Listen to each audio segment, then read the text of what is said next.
Bueno, pues saludamos de nuevo a todos y saludamos a las personas que nos están siguiendo telemáticamente, a los distintos grupos que se unen a nuestro sermón del miércoles por la tarde, deseando que el Señor, en su gracia, nos bendiga y prospere su palabra para edificación y para consuelo y, por supuesto, para enseñanza a nuestras vidas espirituales.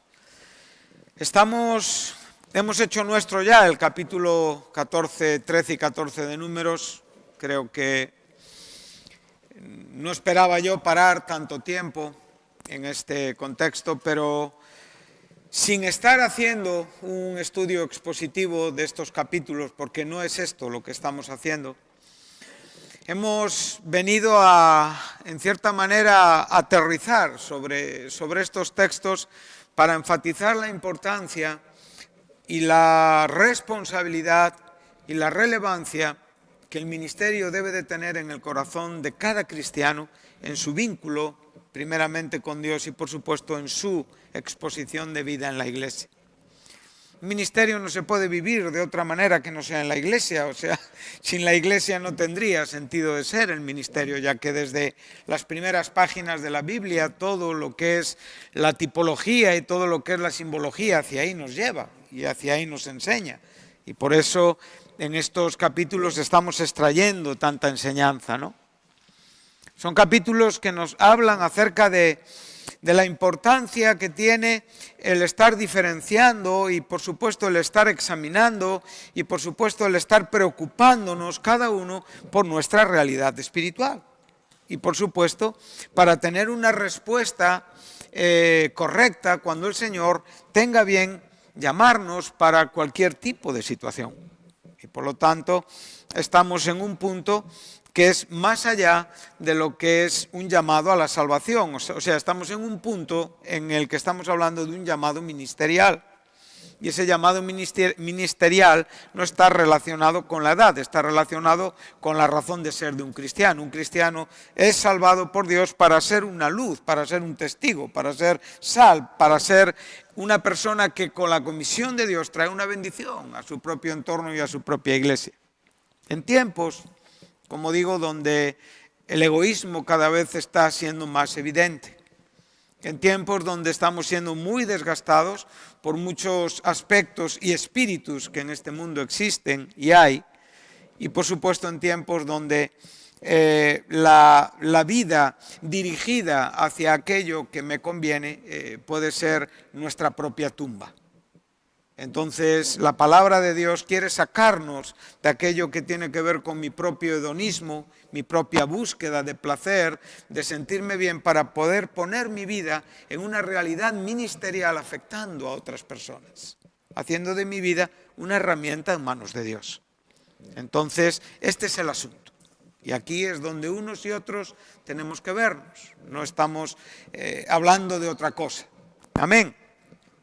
Entonces hemos podido llegar en el último sermón al capítulo 14, versículo 9, y estamos en un contexto y estamos en un escenario donde podemos comprobar que miles de personas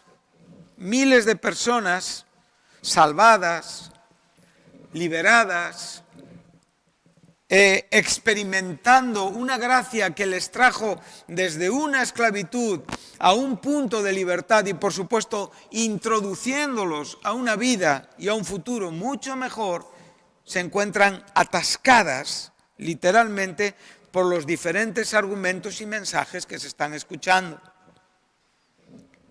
Es curioso ver que de estos miles de personas, solo 4 pudieron entender a Dios en esta historia.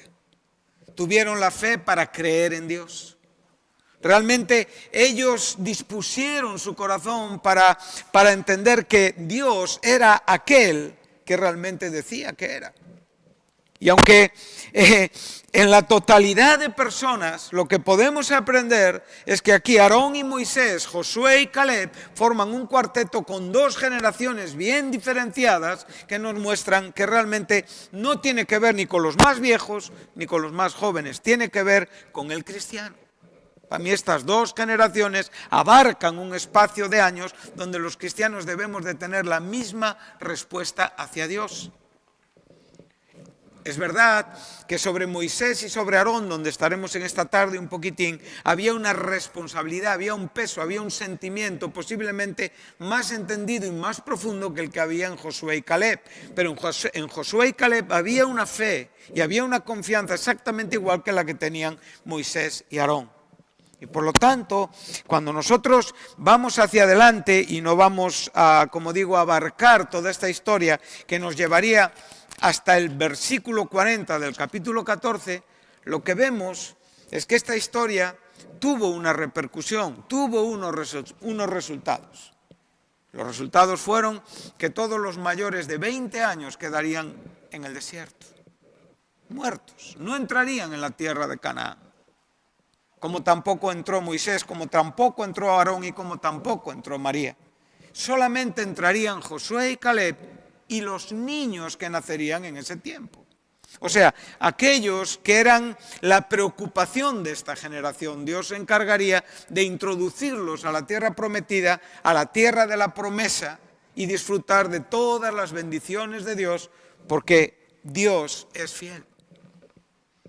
Entonces nosotros aquí estamos en una encrucijada. Tú y yo nos encontramos muchas veces en una encrucijada de decisión. Tú puedes estar viviendo una encrucijada y ahora la pregunta es, ¿qué estás escuchando? ¿Qué es lo que tú estás decidiendo? ¿Qué camino es el que vas a tomar? ¿El de la confianza en Dios, el de la entrega a Dios, el de la dedicación a los demás o sencillamente la búsqueda de tu propio futuro? Uno puede vivir en la iglesia y estar únicamente dedicado a sí mismo. Pero es una presencia nominal en la iglesia, no es una presencia espiritual. A este tipo de actitud se le llama creyentes nominales. O sea, personas que únicamente pasean un nombre, pero falta la vida en la iglesia.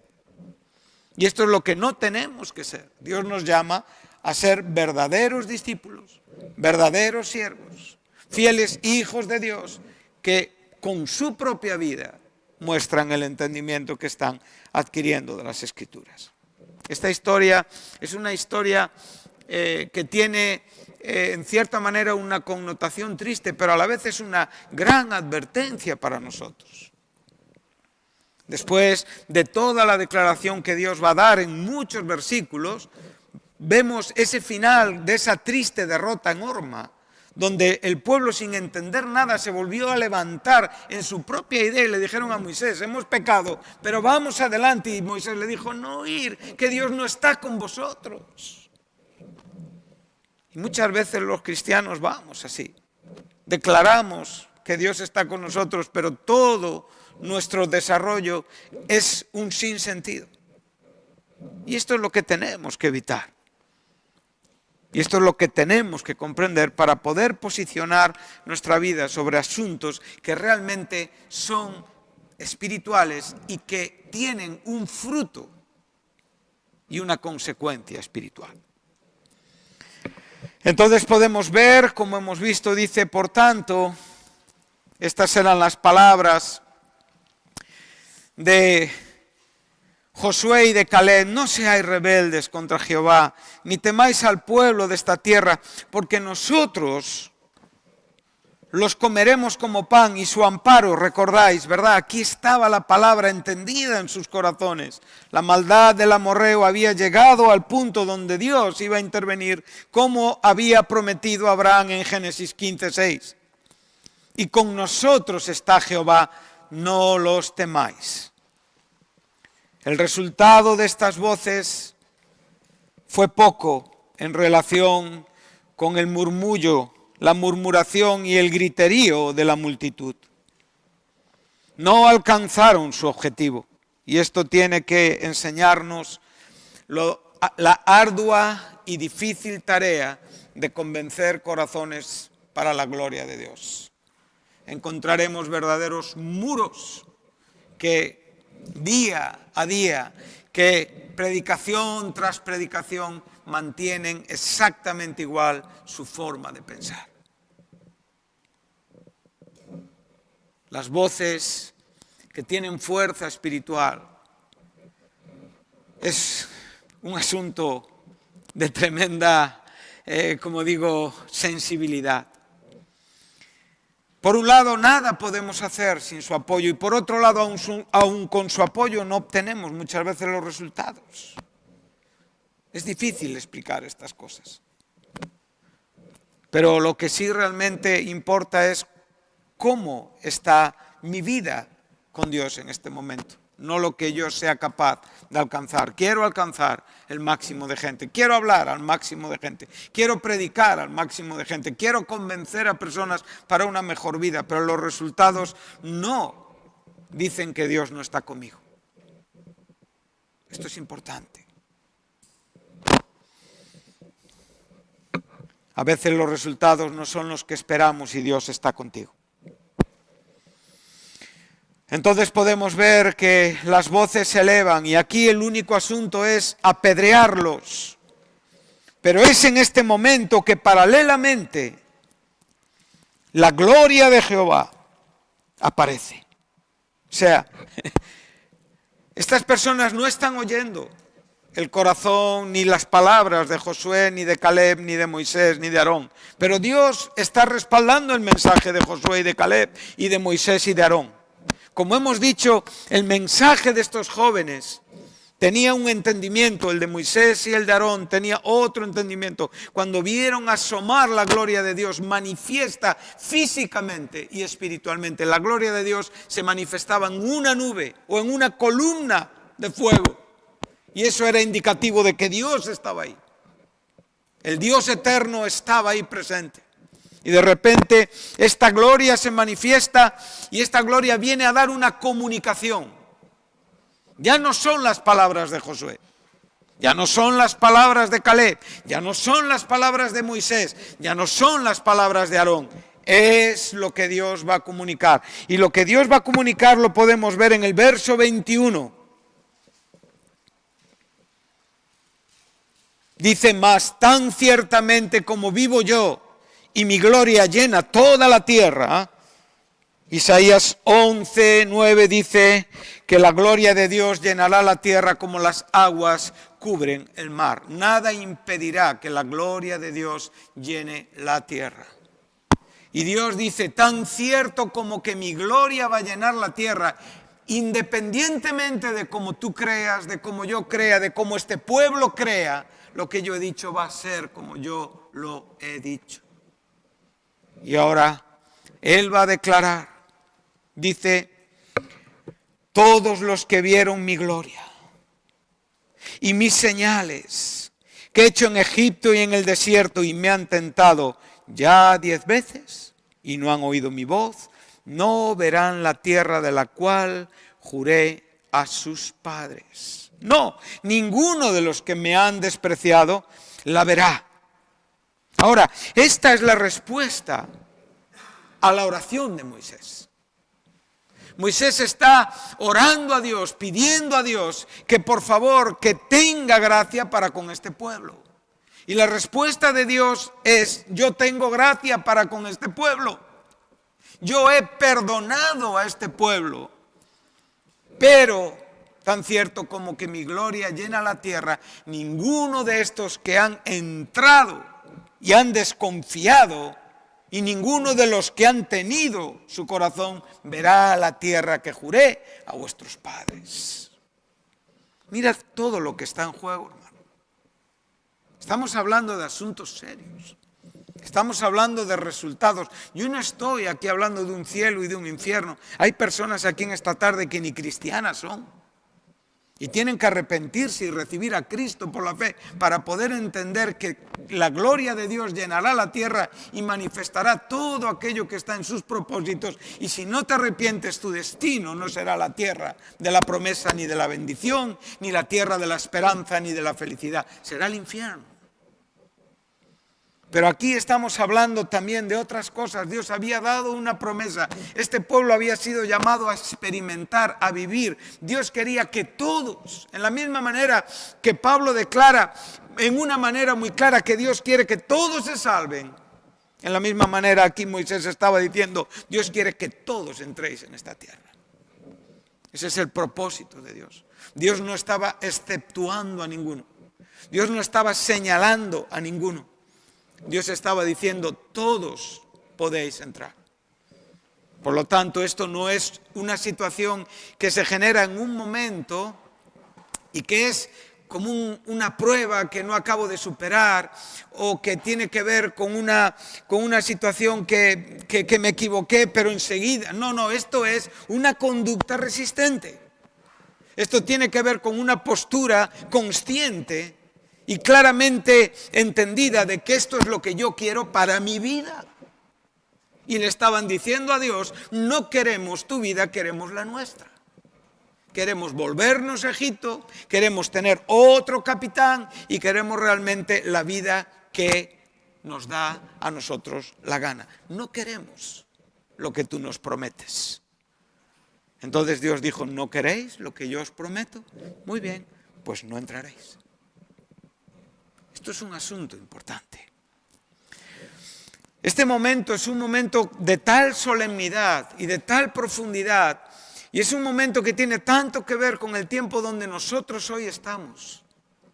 Hay muchas personas que no quieren entrar a experimentar todo lo que Dios tiene para ellos porque están absolutamente obcecados con sus pasiones carnales, con sus deseos físicos.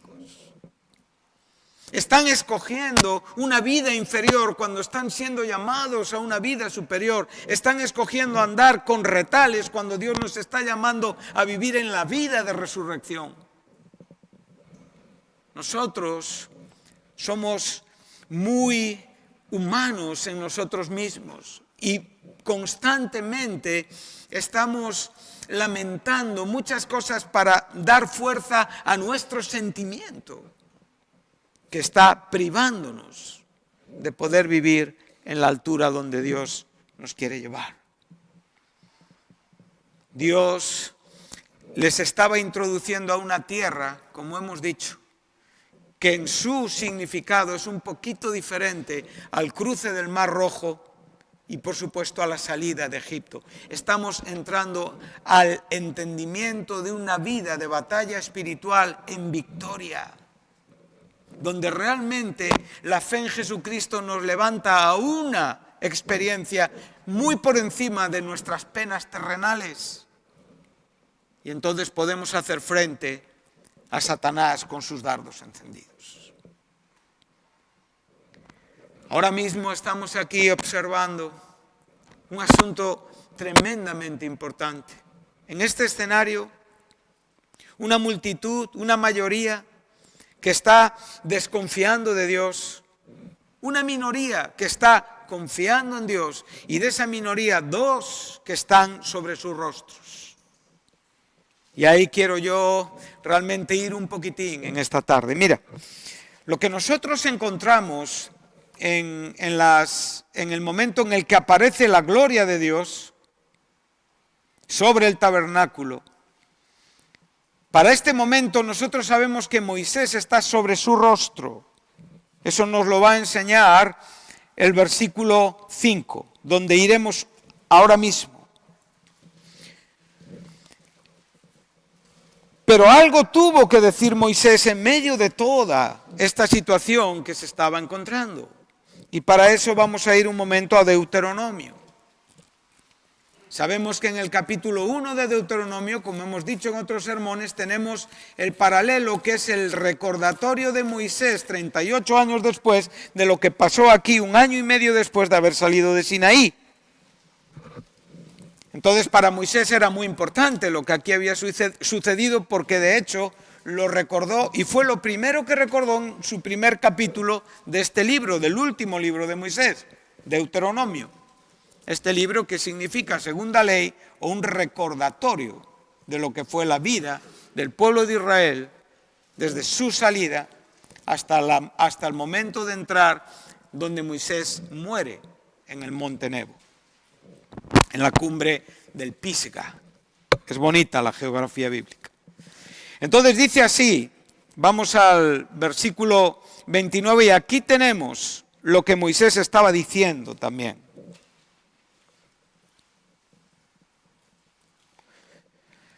Dice, no temáis. ¿Cuáles son las palabras de Josué y de Caleb? ¿Con qué terminan? No temáis. O sea, están diciendo exactamente lo mismo. Precioso ministerio. Aquí ya estamos viendo personas que están entendidas y que están tratando de trasladar al corazón de aquellos que están negándose a poner unos principios de fe. Y les dice, no temáis. Estas son las palabras que Moisés está diciendo desde el momento en el que él pone su rostro sobre tierra.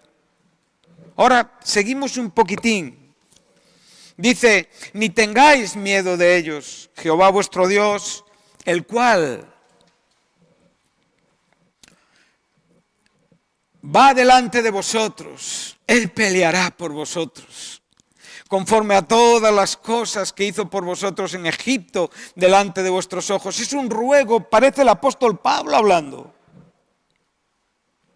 ¿Cuántas personas hoy nos están rogando y nos están diciendo cambiar? Necesitamos pensar en otra manera, necesitamos una dirección diferente a la que estamos llevando. Nuestro Dios va adelante de nosotros. No está diciendo mi Dios, está diciendo nuestro Dios, el Dios de un conjunto, de un grupo, de una familia, de un pueblo, de una iglesia. No el Dios que únicamente atiende tus necesidades, pero que cada día mostramos que poco nos importan las de los demás. Estas cosas hay que reflexionarlas, pensarlas. El ministerio es una dedicación a Dios y es una dedicación a otros literalmente. Dice, Él peleará conforme a todas las cosas y en el desierto has visto.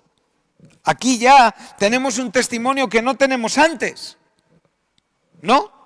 Porque para cuando estamos en Números no habían andado 38 años en el desierto, pero en este momento ya habían vivido esto.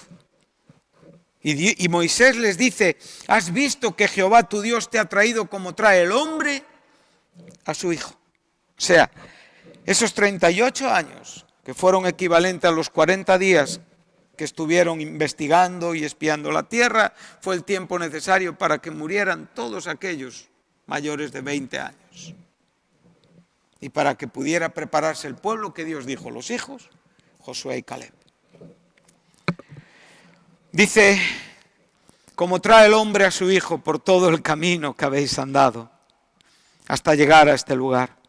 Y aun con esto, no creísteis. ¿Quién iba delante de vosotros por el camino para reconoceros el lugar donde habíais de acampar, con fuego de noche para mostraros esta gloria constante proyectada sobre el pueblo de Dios? Por donde anduvisteis y con nube de día, y oyó Jehová la voz de vuestras palabras y se enojó y juró diciendo, no verá hombre alguno de estos, de esta mala generación, la buena tierra que juré que había, que no seamos pertenecientes a una mala generación. Excepto Caleb, hijo de Jefoné, él la verá, y a él le daré la tierra que pisó y a sus hijos, porque ha seguido fielmente al Señor. También contra mí se airó Jehová por vosotros y me dijo, tampoco tú entrarás allá. Tremenda declaración de este hombre.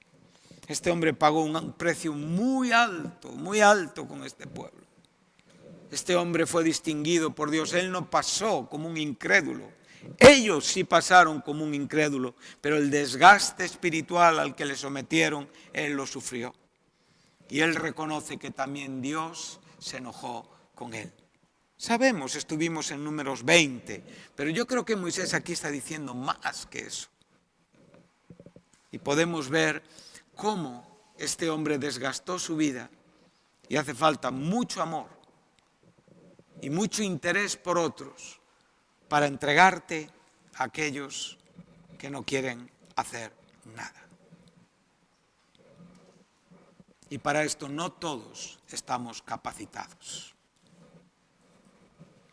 Que Dios nos capacite para entender lo que significa ministerio, entregarte a otros, aún a pesar de que no vayan ni a escucharte. Jim Elliot tuvo un ministerio a los Aucas. Y la primera vez que puso sus pies para decirles que Cristo les amaba, murió. Y él declaró que era mejor perder la vida para ganarla. Y que era de tontos tratar de retener una vida que ibas a perder de todas maneras. ¿Estamos preparados para esto? ¿En verdad queremos andar con Cristo? ¿Esta es la vida que nosotros vamos a vivir y vamos a decir que somos cristianos y nos vamos a distinguir por un amor abnegado, por un amor que cree, que espera, que soporta, por un amor que realmente enfocado en el bien de otro da su vida? ¿Esta es la vida que vivimos? ¿De verdad? Es una buena pregunta que cada uno deberíamos de hacer y contestarla honestamente. Porque el ministerio es esto. Este es el ministerio. Josué, hijo de Nun, el cual te sirve, él entrará. Anímale, porque él va a ser tu sucesor. Y vuestros niños, de los cuales dijisteis que no había futuro para ellos en Cristo y que realmente había que buscar otro tipo de vida en el mundo, habría que encontrar otro tipo de comodidades porque el cristianismo es un poquito obsoleto, la iglesia es demasiado estrecha y no tiene un espacio para nuestros jóvenes. A estos niños que no saben hoy lo bueno ni lo malo, ellos entrarán allá. Y a ellos la daré y ellos la heredarán. Este, evidentemente, es nuestro Dios soberano. Verso 40, porque aquí quería llegar. Pero vosotros,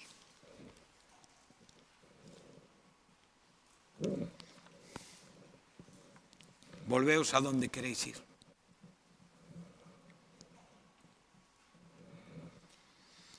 Es muy duro esto. Piensa que todo lo que tú te estás proponiendo, más tarde o más temprano lo vas a vivir.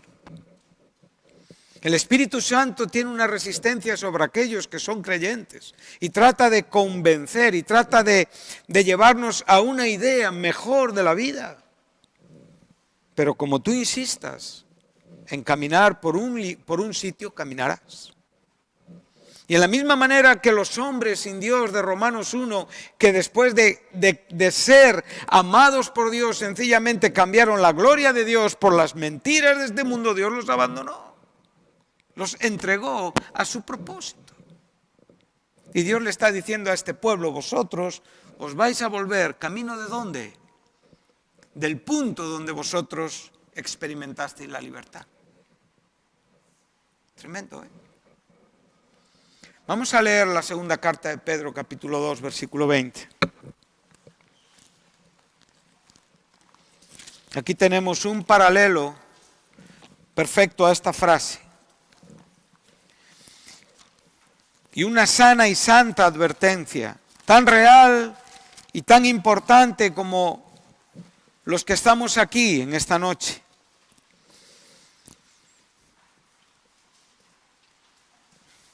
Tan real y tan importante, en el beneficio de todos los que nosotros estamos aquí para poder tomar en serio esta palabra.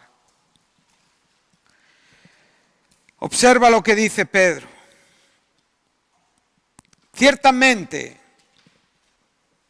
si habiéndose ellos escapado de las contaminaciones del mundo, por el conocimiento del Señor y Salvador Jesucristo, enredándose, subraya ese verbo lo enseña el apóstol Pablo en la segunda carta de Timoteo capítulo 2, versículo 4, cuando dice, cuando uno está dedicado como soldado a un ejército, no puede enredarse en los asuntos de la vida civil. Y la palabra enredarse es un verbo que nos está hablando de enmarañarnos, o sea, es una situación en la que nosotros mismos nos enrollamos y en el fin produce un perjuicio a nuestra vida. Observa que esto es lo mismo que les pasó a estos hombres de esta historia. Y otra vez, en ellas, son vencidos. Su postrer estado viene a ser peor que el primero.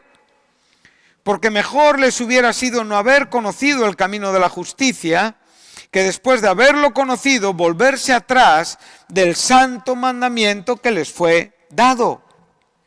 Pero les ha acontecido lo del verdadero proverbio, lo que enseña Proverbio 26:11, el perro vuelve a su vómito, y esta segunda parte no pertenece al proverbio, y la puerca lavada a revolcarse en el cieno.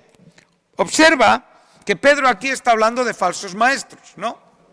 Pero también está hablando de creyentes que escuchan a falsos maestros, o sea, todos reciben el perjuicio de eso que espiritualmente está entrando donde los creyentes viven y existen.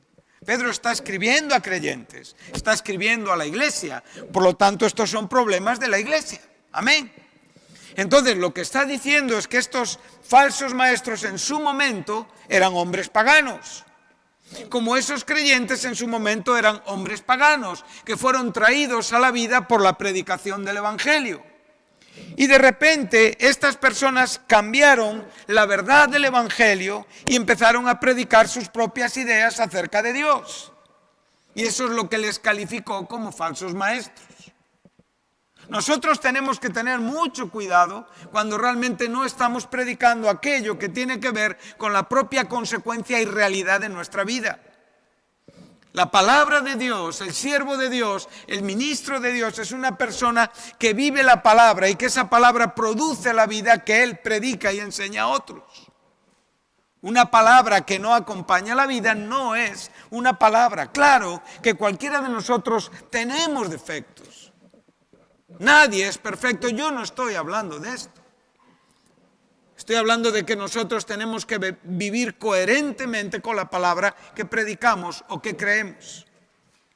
Y aquí, en el contexto donde estamos estudiando y haciendo este paralelismo con el Nuevo Testamento, lo que se nos está enseñando es que hay creyentes que tienen una distancia entre la verdad de Dios y lo que ellos viven. Y esto puede ser un desastre para tu vida. Observa que lo que está diciendo Pedro tiene mucha potencia.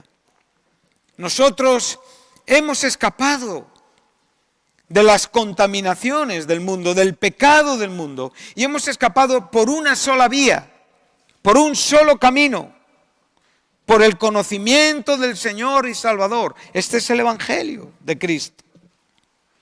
Ahora, si yo me empiezo a enredar de nuevo en unas ideas que realmente no descansan sobre la verdad que me ha transformado, entonces, ¿dónde me estoy enredando? En las contaminaciones primeras. O sea, ¿de dónde salí? Yo estoy volviendo. ¿De dónde salieron este pueblo? De Egipto. ¿Qué cruzaron? El Mar Rojo. ¿A dónde llegaron? A la misma frontera con Canaán. En 1 año y medio estaban ahí.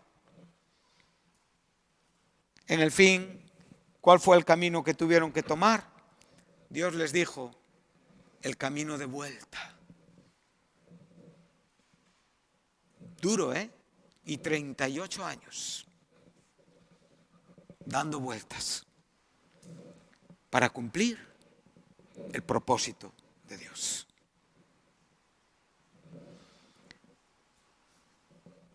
Yo les he perdonado, dice el Señor. Pero ciertamente como que mi gloria llenará la tierra, ninguno de estos, juro, verá esta tierra. Dios no es un juego. Si somos creyentes, somos cristianos, Cada día debemos evidenciar que estamos conociendo con profundidad la realidad espiritual de quien Dios es. Y esto es lo que nos va a librar de volver atrás. El pueblo que conoce a Dios se esfuerza. El creyente que está conociendo a Dios es alguien que va a entender el ministerio con mucha profundidad. Entonces, aquí tenemos, por un lado, los falsos maestros y por otro lado, los creyentes que han creído a estos falsos maestros. ¿Qué son falsos maestros? Son influencias que vienen a la iglesia. No necesariamente tienen que entrar como personas que predican. En muchos casos pueden ser tendencias espirituales, situaciones espirituales que están formando nuestra vida. Hoy tenemos que guardarnos mucho en la época donde vivimos de todo lo que tiene que ver con Internet y con todo lo que son las autovías digitales, donde muchos hombres están perdiendo su familia y están perdiéndose ellos mismos. El otro día escuchaba que hay un 75% de niños que a los 12 años ya han tenido experiencias con la pornografía. ¿Dónde las han tenido? En Internet. Hoy Internet está influyendo en tu vida y en la vida de nuestra juventud en una manera que ni tan siquiera somos conscientes. Es el mensajero de muchos corazones. Ahí estamos, en cierta manera, viendo lo que esperamos de la vida. Disfrutamos, descansamos, aprendemos, nos gozamos mucho más que con Dios. Esto era lo que les pasaba a estos hombres del primer siglo. Y no tenían internet ni tenían telefonía móvil. Pero se estaban gozando y descansando en las propuestas carnales, filosóficas, paganas, medio cristianas, diabólicas, que estaban trayendo satisfacción a la carne, pero estaban ahogándoles y metiéndoles en un enredo mundano. Si tú quieres enredarte, considera que el futuro es incierto. Oraré que Dios te convenza, que Dios te lleve a un arrepentimiento y te enseñe que con Él la vida es mejor. El amor nunca disminuirá. Un cristiano siempre tiene que amar independientemente de lo que hagan otros. Los otros hay que amarlos, siempre. Pero tú asegúrate de hacer lo que tienes que hacer. Porque es muy fácil desviarse. Muy fácil. Y una vez que uno entra en ese bucle, y una vez que uno entra en esa espiral de vida, cuando uno quiere salir no sabe por dónde. Porque la mente está contaminada, el corazón está totalmente torcido, la dirección de la vida ya no es la que era. Nos acostamos y a nuestra mente vienen constantemente los bombardeos de todo aquello que deseamos. Y eso nos aleja del ministerio. Eres llamado a vivir la tierra que Dios te prometió. A ser un joven puro, limpio. A ser un hombre puro, limpio. Una mujer pura, limpia. Alguien que realmente todos podemos ver el amor de Cristo en tu corazón. La evidencia de tu vida. Ser un consuelo a la iglesia, un gozo para la iglesia, una provisión para la iglesia, una bendición para la iglesia. Pero ¿cómo vamos a hacerlo si solamente estamos enfocados en nosotros mismos? Lo que les preocupaba a estos hombres es lo que nos preocupa a nosotros. Solo ha cambiado los años, las épocas, las tecnologías. Pero cuando un hombre dedica su vida a sí mismo y al entretenimiento, en el fondo está mostrando que solo importa a él y que necesita estar con él y con sus placeres. Pero si Dios te llama al ministerio, ¿sabes con quién vas a querer estar? Con otros, para hablarles del Señor, para convencerles de que Cristo es el único camino, para hacer lo imposible, para hacer todo, para predicar a tiempo y a destiempo, para ser una bendición, porque tu corazón pide amar. ¿Y cómo podemos amar si no tenemos un semejante a quien amar? ¿Y cómo podemos amar si no tenemos una razón para orar por otros? ¿Cuántas personas estamos cargadas con el futuro de otros? De los que conocemos, de los que no conocemos y hasta de aquellos que a veces tristemente decimos no queremos. Esto lo decimos a veces. Esto no es cristiano, hermanos. Cristianismo es otra cosa. Muy diferente. Amén. Entonces, que el Señor no nos diga de vuelta para el Mar Rojo. Que el Señor no nos diga de vuelta a tener que sufrir el fruto del enredo de aquellas contaminaciones que ya abandoné, pero que por mi propia voluntad me vuelvo a enredar en ellas. Observa que lo que dice Pedro lo dice Jesucristo. Su postrer estado, o sea, el estado posterior, es peor que el primero. Cuando una casa ha sido limpia, decía Jesús, y dice Jesús en su palabra, Mateo 12, Lucas 11 tenemos ahí, Lucas 11, 26, Mateo 12 creo, 45, tenéis ahí ese texto. Dice, ese espíritu que sale de esa casa encuentra lugares áridos y vacíos. Y dice, volveré a la casa que dejé. Y si esa casa que dejó le da lugar para poder vivir, viene con 7 espíritus peores que él. Y el postrer estado de ese cristiano es peor que al principio. Jesús dice exactamente lo mismo. Pedro dice exactamente lo mismo. Entonces, sin entrar en debates doctrinales, aquí lo que dice es lo que dice. Si yo me enredo en asuntos carnales, si yo vivo una vida carnal y descuido el ministerio espiritual, no respondo a Dios, a su llamado, yo sencillamente me estoy saliendo de una senda para entrar en una vida incierta y con un pronóstico dudoso. Y dice Pedro, mejor le hubiera sido no haber conocido el camino de justicia, que después de haberlo conocido, nos volvemos atrás. ¿Qué es el camino de justicia? El Evangelio. ¿Qué es el santo mandamiento? El Evangelio. Lo que hemos escuchado todos. Amén. Volvemos a Números. Entonces podemos ver que el asunto es serio. Hemos podido ver lo que Moisés pudo estar expresando durante estos momentos. Y ahora vamos al punto donde en el verso 5 nos encontramos con este detalle.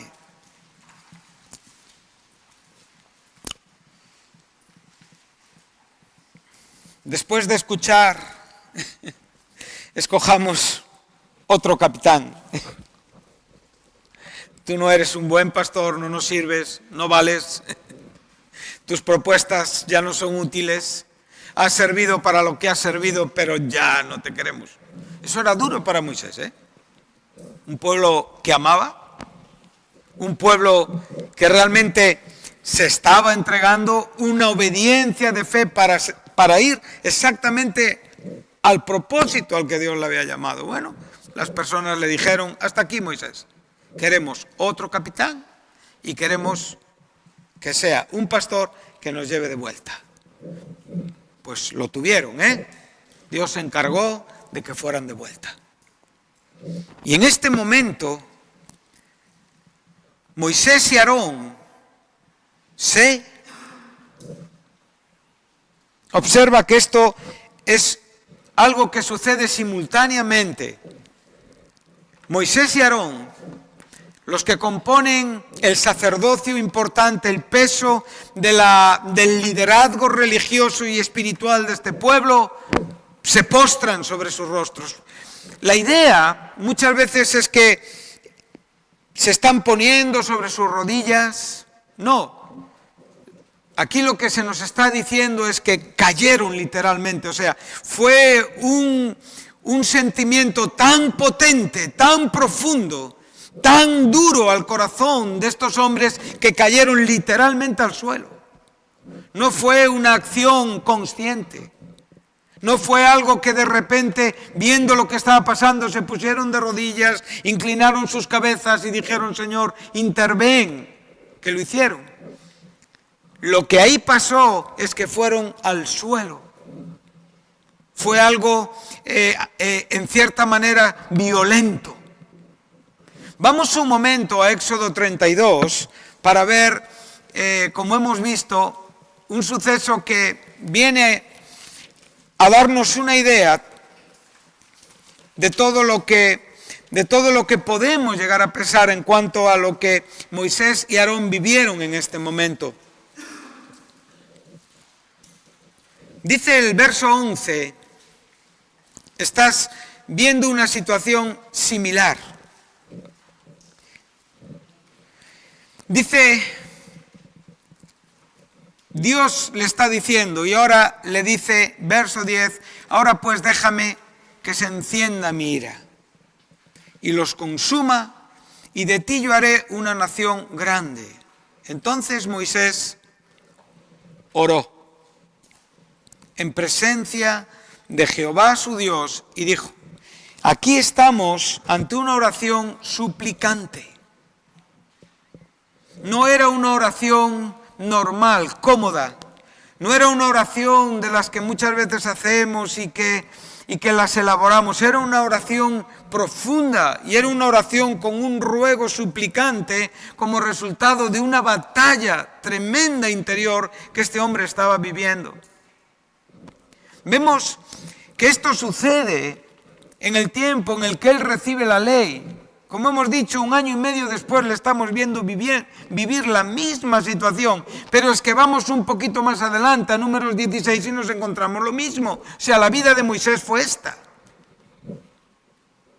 Fue vivir constantemente, compungido, suplicando y amando a un pueblo que no quería hacer la voluntad de Dios. Esto es importante. No podemos perder a nadie, hermanos. Hay quien nos pone más fácil la vida y hay quien nos lo pone más difícil. Pero la verdad tiene que ser siempre suplicar y orar y rogar a Dios por ellos. Lo que estamos viendo es que Moisés de nuevo muestra lo que nos ha enseñado en Números 13. Lo único que le importa es la gloria de Dios. Amén. Segundo, en virtud de esa gloria ama a este pueblo. Porque Dios le está diciendo, mira Moisés, yo puedo darte un pueblo diferente, una iglesia diferente, un pueblo más obediente. Yo puedo hacer muchas cosas y Moisés le está diciendo, no, este es el pueblo que me diste. No podemos cambiar a nuestros hermanos. No podemos rechazar a nuestros hermanos. No podemos prescindir de nadie a capricho, porque no sean lo que nosotros queremos que sean. Tenemos que estar como cristianos siendo baluartes de la verdad y enseñando a las personas que están en camino de error o en camino de acierto y ayudándoles a madurar y a crecer. Esto es ministerio. Pero para esto se necesita vivir una vida de oración por otros. No hay ministerio si tú no estás orando por otros. Tú puedes ser un buen expositor de la palabra, tú puedes ser muy inteligente y presentar mensajes muy ordenados, pero si tu vida no es una vida de oración por otros, tu ministerio es un ministerio flojo, débil y en muchos casos estéril. La fuerza de un ministerio está en la oración. Es el argumento principal para que la palabra tenga sentido en la boca del predicador. Amén. Entonces vemos que para Moisés no era un recurso de urgencia, No era algo que por la crisis que se estaba viviendo había que orar. No, él constantemente tenía esta actitud, la que debemos tener todos los cristianos. Una actitud donde la oración se despliega. ¿Y sabes por qué queremos desplegar la oración? ¿Para qué oramos? Oramos para poder conocer la voluntad de Dios. En la oración se conoce la voluntad de Dios y con la palabra podemos comprobar esa voluntad de Dios que hemos podido comprender en nuestra vida de oración. En la oración comprendemos el trabajo que ministerialmente tenemos que desarrollar cada día y mostramos que venimos de ahí. No de orar por nosotros, por mis situaciones, sino por la situación de todos aquellos que en muchos casos ni conozco. Pero cargo mi corazón. ¿Tú crees que Moisés conocía las 600.000 personas, sin contar niños y mujeres, que salieron de Egipto con él? Es complicado, ¿eh? En 1 año y medio, conocerlos a todos. Tendría que ser un hombre con mucha capacidad, pero posiblemente a todos, creo yo. Con menos gente, yo hay personas que no conozco. Pero eso no significa que no viva cargado en mi corazón por ellos. Amén. Si pensamos en este asunto de estar postrados, de estar en cierta manera en una expresión violenta en el sentido espiritual, de carga, de necesidad, podemos pensar, yo traía a mi memoria, por ejemplo, a Ana, la madre de Samuel. Sabemos esa historia de esa mujer que nunca dejó de creer que Dios le podía dar una descendencia. Y esa oración fue llevada al extremo de que cuando estaba ante el sumo sacerdote Elí, dice la Biblia que ella oraba largamente. Capítulo 1, primer libro de Samuel, verso 12, oraba largamente. La traducción quiere decir multiplicaba su oración. O sea, no era un tiempo simple, controlado, sino que era un constante derramamiento, como ella le explicó a aquel hombre que pensaba que estaba ebria. Y le dijo, no, tu sierva está derramando aquí su alma. Y como consecuencia de la respuesta de Dios, el fruto obtenido fue para la gloria de Dios. De nada vale que tú estés orando cuando no estás dispuesto a entregar esas situaciones para la gloria de Dios, tu vida, tu matrimonio, tu ministerio, tus hijos, tu trabajo, tú. Mi. Si no es para la gloria de Dios, la oración no tiene sentido. Amén. Entonces estamos viendo la gran batalla, el conflicto espiritual. Y ahora vamos a ver este conflicto en el Nuevo Testamento. Vamos a ir a Colosenses. Y vamos a ver cómo Moisés, en muchos casos, tenía mucho parecido con el apóstol Pablo en cuanto a cómo él entendía el ministerio, a cómo él entendía la carga por otros. Este hombre que vivió toda su vida con dolores de parto, con constantes aflicciones por la vida de otras personas, fue un hombre a quien Dios distinguió. Dice el capítulo 2, versículo 1. Porque quiero que sepáis cuán gran lucha sostengo por vosotros y por los que están en la Odisea y por todos los que nunca han visto mi rostro.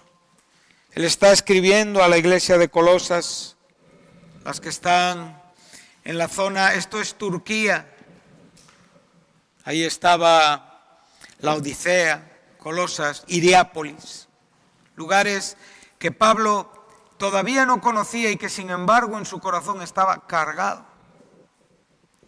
Observa que si tú vas un poquitín antes, en el capítulo 1 de esta misma epístola, en el verso anterior, él está hablando del ministerio en general aquí. Dice, para lo cual también trabajo, luchando según el poder de Él, el cual actúa poderosamente en mí. O sea, Él no solamente está mencionando la vida dinámica, Él está hablando de una vida dinámica interior. Pablo está preso. Pablo está en su primer encarcelamiento.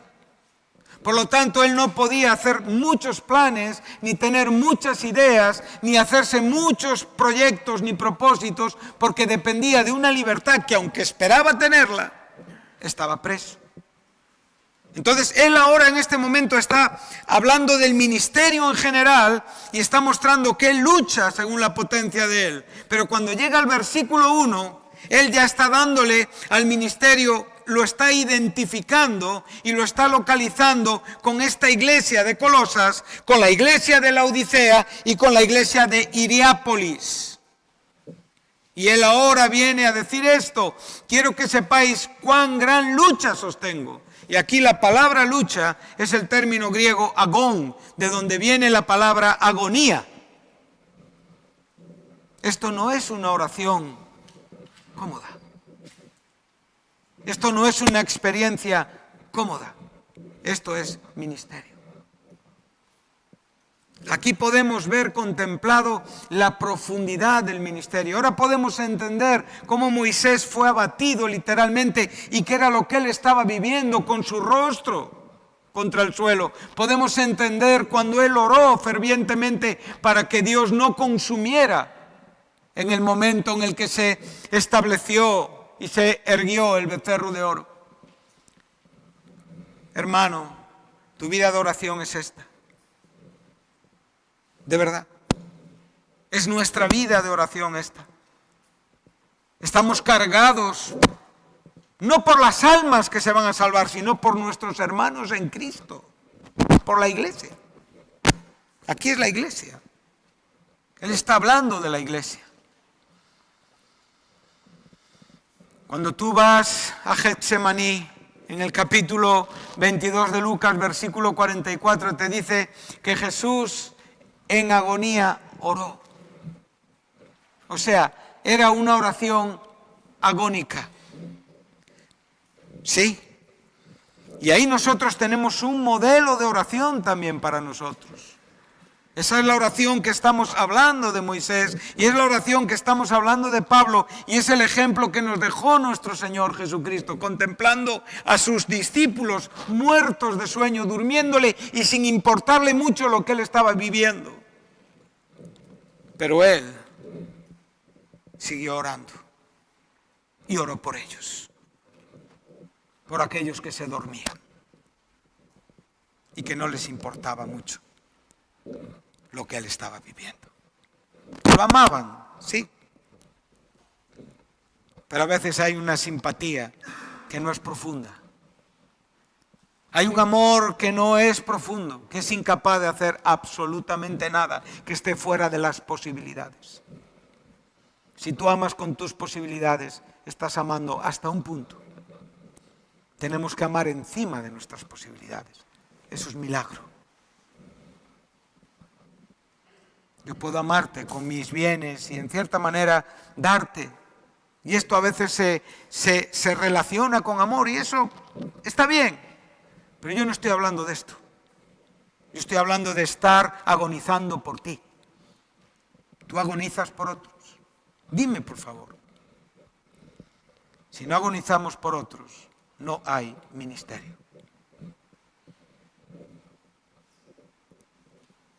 Es el llamado.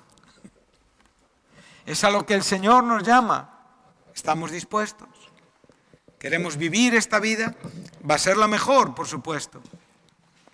Entonces podemos ver esa agonía. Esa misma palabra la enseña Jesús en Lucas 13, 24, cuando te está diciendo esfuérzate en entrar por la puerta estrecha. Es el verbo agonizar. Esa misma palabra la enseña Pablo en 2 de Timoteo 4, 7, cuando está al fin de su vida reconociendo que ha corrido la carrera y ha peleado. Ahí tienes la palabra agonizar. Su batalla, la buena batalla, fue una batalla de una constante agonía interior en carga y en responsabilidad por otros. ¿Quién quiere esta vida?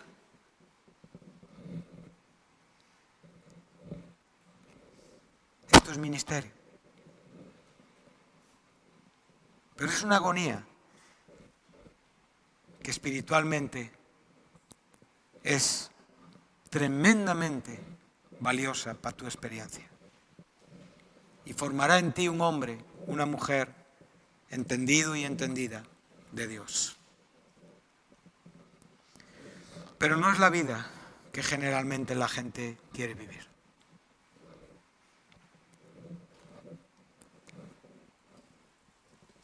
Ánimo. Ánimo. Esta misma palabra la encontramos en Hebreos 12:1, donde también se nos enseña que teniendo en derredor nuestra gran nube de testigos, corramos con paciencia, corramos. Ahí tenemos el verbo correr, dromos, ¿sí? Con paciencia la carrera, y ahí tienes el término agón, o sea, la vida cristiana que tenemos por delante. Este es el camino ministerial. Amén. Entonces vemos como el propio apóstol está diciendo, yo quiero que vosotros sepáis de mi lucha por vosotros, por los que están en la Odisea y por todos aquellos que ni han visto. ¿Para qué? Él no tenía la posibilidad de predicarles, pero él estaba orando por ellos. Él les está escribiendo una carta y a través de estas cartas les está hablando de las directrices del propio Evangelio. ¿Y qué está procurando con su vida de oración? Que sus corazones sean fortalecidos. Aquí tenemos el término paracaleo. El paracleto es alguien que va a estar al lado de ti para fortalecerte.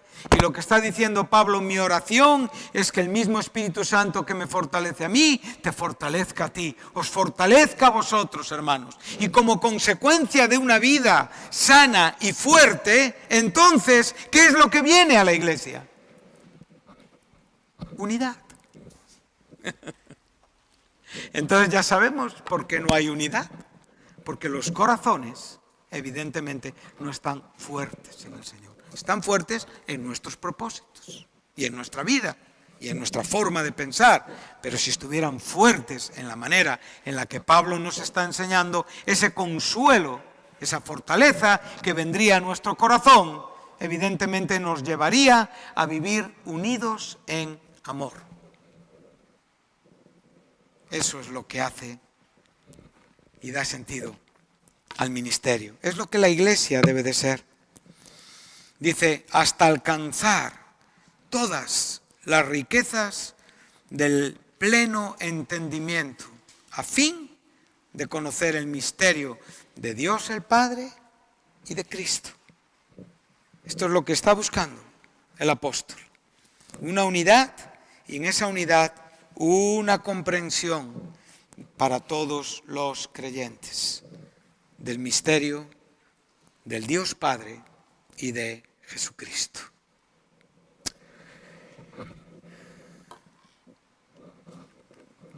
Dios quiera que nuestro corazón delante de Dios sea como el de Moisés. ¿Qué quería Moisés para ese pueblo? La tierra. ¿La consiguió? No para todos, para algunos. ¿Qué quería Pablo para esta iglesia? El consuelo, la unidad. Pero no fue posible en su totalidad. ¿Qué queremos nosotros para nuestra iglesia? Esto. Pero esto no es así. Hay cosas que pueden estar sucediendo, pero hay otras que no están sucediendo. Y por lo tanto, el problema ¿dónde está? Está en la comprensión ministerial de que cada uno de nosotros, en lo que Dios nos está llamando, seamos fieles en el sentido de lo que es nuestra vida de oración. Para cargar nuestros corazones con una batalla santa por amor a otros. Por amor a otros. Haz de tu vida un ministerio de intercesión. Y esto traerá una batalla. Esa batalla es una agonía, pero es una batalla con una garantía de victoria. Y esto es lo que nos anima. Amén. Un poquito más adelante, vemos en el verso 12, ahora ya no estamos ante el apóstol, ahora estamos ante un creyente, a quien el propio apóstol distingue y que está compartiendo también experiencia carcelaria con él. Y él ahora viene a decir, verso 12 del capítulo 4 de esta misma epístola, os saluda Epafras, capítulo 4 de Colosenses, versículo 12, os saluda Epafras, el cual es uno de vosotros, es un siervo de Cristo. Y ahora dice, siempre rogando encarecidamente por todos vosotros. No era ministerio únicamente de Pablo esto, ¿verdad? Pablo está diciendo lo mismo en el texto anterior.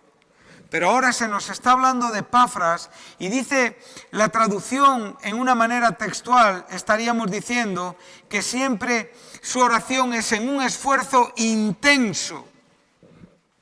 Y aquí tenemos la misma palabra que hemos encontrado antes, ese término agón, que nos lleva a esa batalla, a esa agonía fuerte interior en esa batalla espiritual. Entonces dice, siempre rogando encarecidamente por vosotros en sus oraciones. ¿Para qué? Para que estéis firmes, perfectos y completos en todo lo que Dios quiere.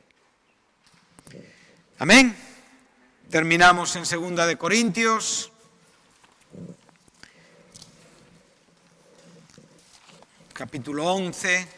Versículo 28.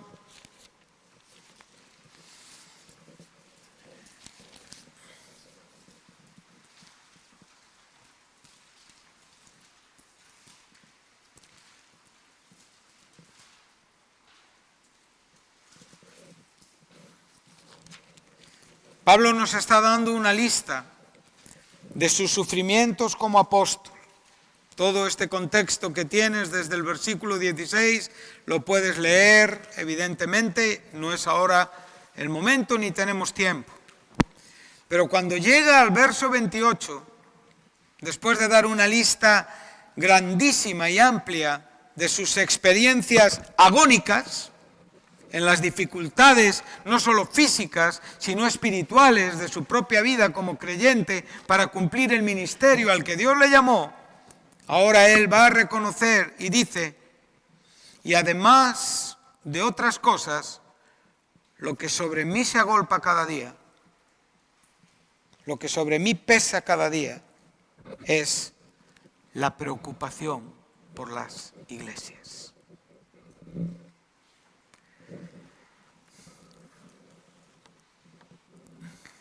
Moisés lo entendía así. Aarón lo entendía así. Cada santo en la Biblia lo entendió así. Pablo lo entendió así. Pedro lo entendió así. Cada escritor del Nuevo Testamento lo entendió así. Jesús lo entendió así. Y nosotros lo tenemos que entender así. Cada uno tiene que ver la carga espiritual que realmente tiene por la iglesia. Y esa carga espiritual está en un contraste con lo que realmente a ti te importa en tu vida. Entonces, que a ti te importa la iglesia, vamos a mostrarlo. Con una vida de corazón por los demás, de entrega a los demás, de ruego por los demás, de amor por los demás. Con una vida en la que nosotros en Cristo hemos encontrado y entendido. Ese es el propósito mayor, el supremo llamamiento, lo más alto. Y aunque soy joven, y aunque todavía tengo mucho que aprender, quiero aprender con el Señor. Y el Señor será fiel para enseñarme. Y el Señor será fiel para llevarme. Pero yo tengo que estar dispuesto a recibir y a responder a este llamamiento. Y mientras la competencia en tu corazón sea tu plan con el plan de Dios, no puedes vivir esta vida. Porque primero tienes que entregarte. Y una vez que te entregues, entonces puedes orar en una situación ministerial, porque tu vida ya está dirigida a Dios. Y cuando estamos dirigidos a Dios, entonces viviremos muchas pruebas y tentaciones y dificultades y momentos de indecisión y de dudas y de problemas, pero de rodillas el Señor lo responderá. Intensifica tu experiencia y tu carga espiritual por amor a Dios y por amor a otros. Amén. Que Dios os bendiga. Muchas gracias.